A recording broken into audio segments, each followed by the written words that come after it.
So, in the previous videos, we have seen the partition function, the density matrix for a single free particle in a box, right?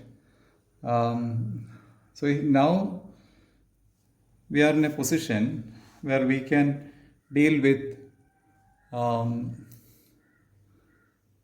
a system of free particles or multiple free particles in a box. So our aim is to find out the density matrix operation and also to evaluate the partition function for a system of free particles in a box. So that is the aim. Now, so what do we do? Similar to the discussion in the case of single particle, we consider a box, but here we have multiple particles, and we consider that within the regime of canonical ensembles. So that is it, NVT. So which means that we are considering a system of n indistinguishable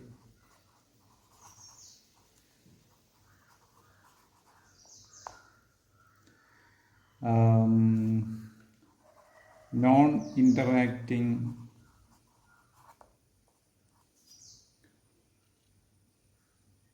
particles which are confined to a box of volume V, and it is kept at a constant temperature T. So this situation can be considered within the regime of our canonical ensembles, right? So here in this system, I can always write the Hamiltonian for the system. H of QP is equal to sum over I equal to 1 to n HI QI PI, right? Where I is the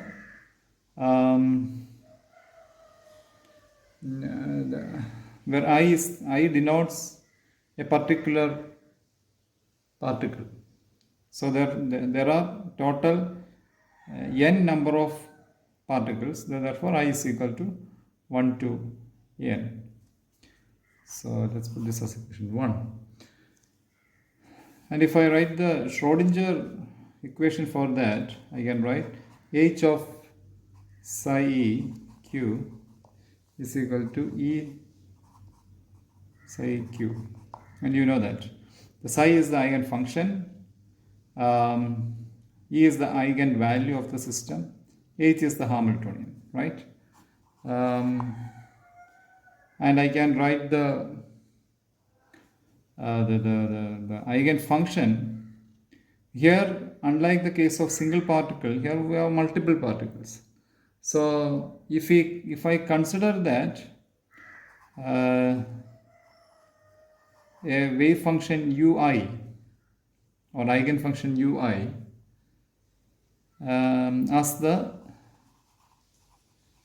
individual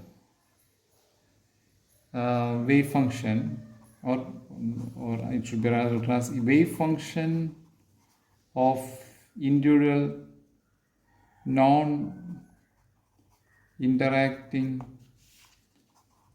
particles. So if that is ui, then I can always express psi in terms of u. It can be written as psi of q is equal to product of I equal to 1 to n ui qi, right? Psi is equal to product of I equal to 1 to n ui qi, where ui are the or ui's are the wave function of the individual non-interacting particles. And this eigenvalue, the energy, can also be expressed in terms of the energies of the individual, or the eigenvalues of the individual wave functions. So I can write E is equal to sum over I equal to 1 to n script ei. E is equal to sum over I equal to 1 to n ei.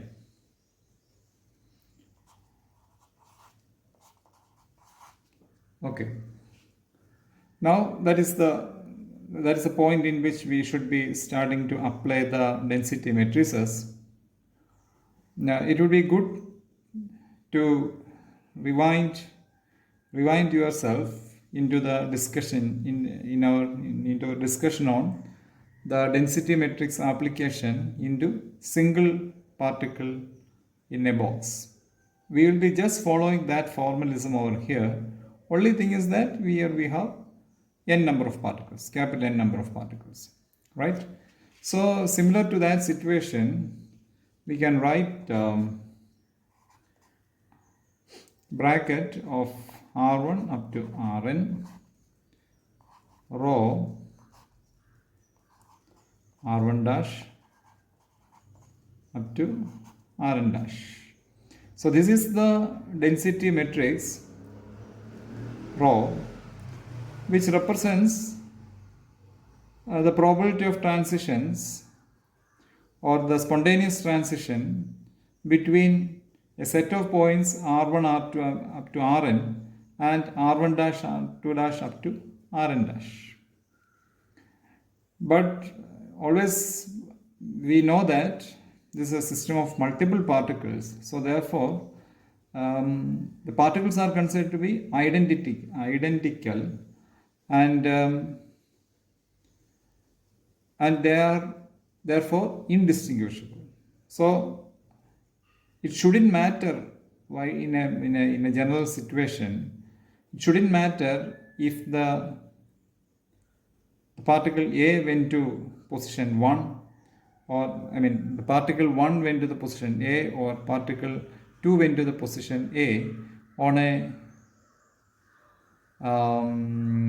an exchange, right? You might have learned that when your quantum mechanics class, when you might have learned about your exchange interactions between the particles. So the next video we will do based on the symmetric and antisymmetric functions. So there I will touch upon that point also. So this is the kind of situation now. R1, the bracket R1 up to Rn, rho R1 dash up to Rn dash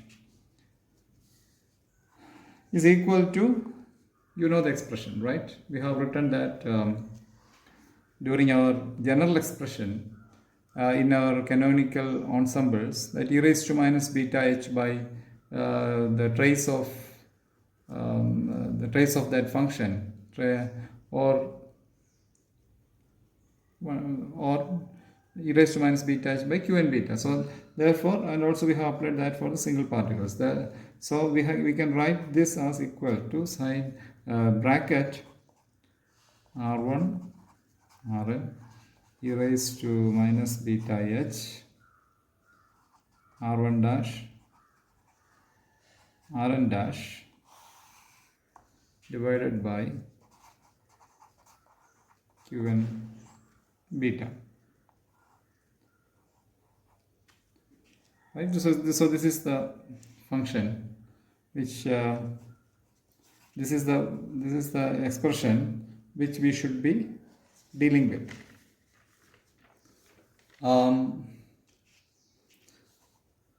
Of course, the q and beta is equal to trace of e raised to minus beta h is equal to integral R1 up to Rn e raised to minus beta h R1 dash up to Rn dash d cube 3n 2. So this is the way in which we can write. Since this is too many digits and alphabets, let's simplify the way in which we write it down. Okay. What will we do is that now we will write R1 as 1 or say Ri or Ri as I, and say I prime or Ri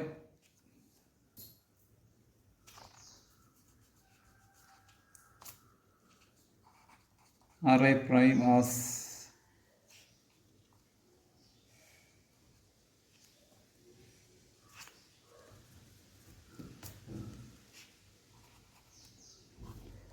I prime, etc. So that will simplify this equation 5. And also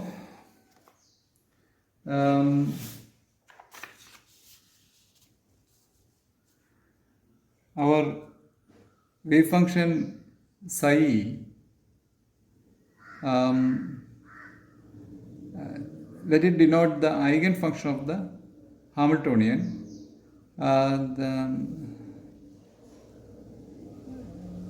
Let suffice E represent the corresponding eigenvalue.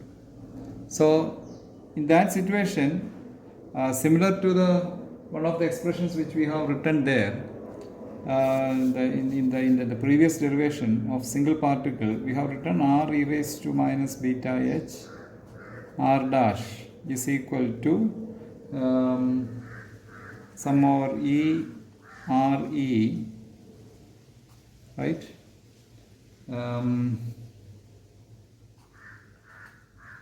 R e raised to minus beta E E R dash. So similar to that, and then we have expressed that in terms of the phi over there. So similar to that, we will make the conversion to size over here. So therefore, I can express. So what I am going to do, I am going to express R1 Ri's in terms of i's and Ri primes in terms of I primes, and also I am trying to express it, express the expression similar to this one, phi and phi star. So similar to that, we will do it there also. Here, so 1 up to n e raised to minus beta h 1 dash up to n dash is equal to sum over e raised to minus beta e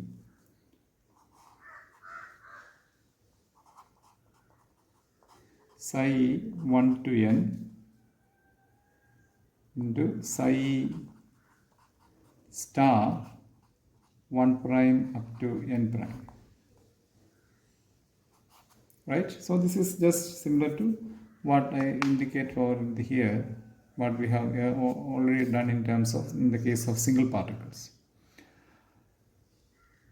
Since these particles are non-interacting, we may express the eigenfunction psi e 1 to n and eigenvalue e in terms of single particle wave functions ui mi and single particle energies ei, which we have already written, assumed when we were doing this equation 3. Now we will do a slight amount of conversion by expressing this equation in terms of the case. the wave vector. So E is equal to h cut squared k squared by 2m is equal to h cut squared by 2m into k1 squared plus k2 squared plus etc. plus kn squared, right? So it can be written as h cut squared by 2m into sum over k squared, whatever it is. And the single particle wave function UKR can be written as, we have already written that in the previous derivation, v raised to minus half exponential ik dot r. Right. But this expression is valid only for the single particles. Now, when we are dealing with multiple particles, here the exchange interactions will come into picture, and naturally the combined wave function for the whole n number of particles has to be modified accordingly. There you have to invoke the kind of treatment which you might have learned in your quantum mechanics class, which primarily talk about exchange interactions. So here in this case, for the whole system,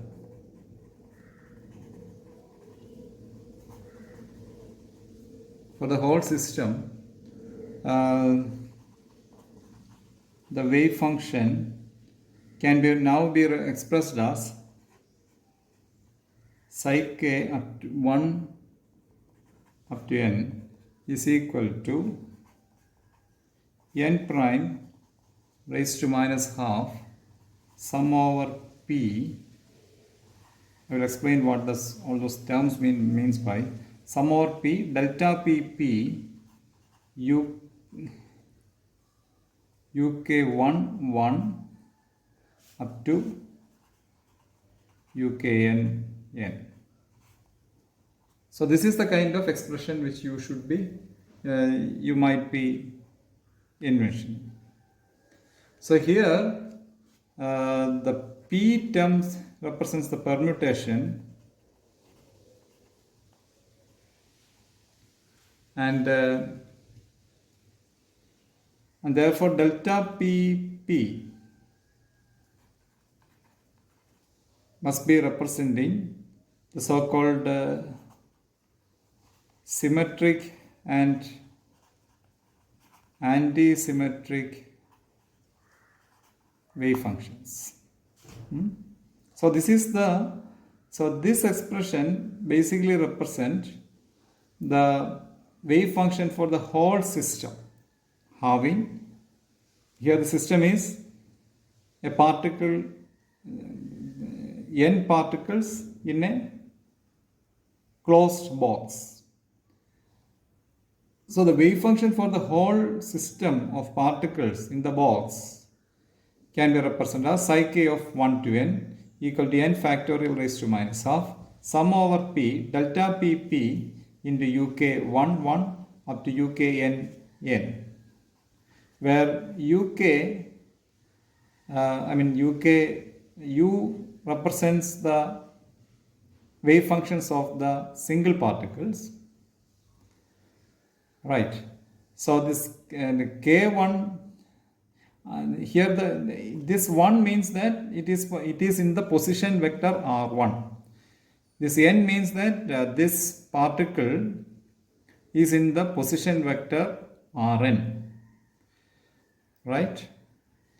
So this is the whole wave function. So it should be like it is a summation of many sets of these interactions, which is bounded together by this permutation p and the delta pp. I will tell you in a moment what is the delta p, and the p means more clear. What I think, as I told you, I will just give a short or brief a brief video again on the symmetric and the antisymmetric wave functions. That will make this equation more clear to you. Although I assume that you must have learned it in your quantum mechanics classes. Okay. So after that video, we will start straight away with this expression and then come back to this our picture. Okay.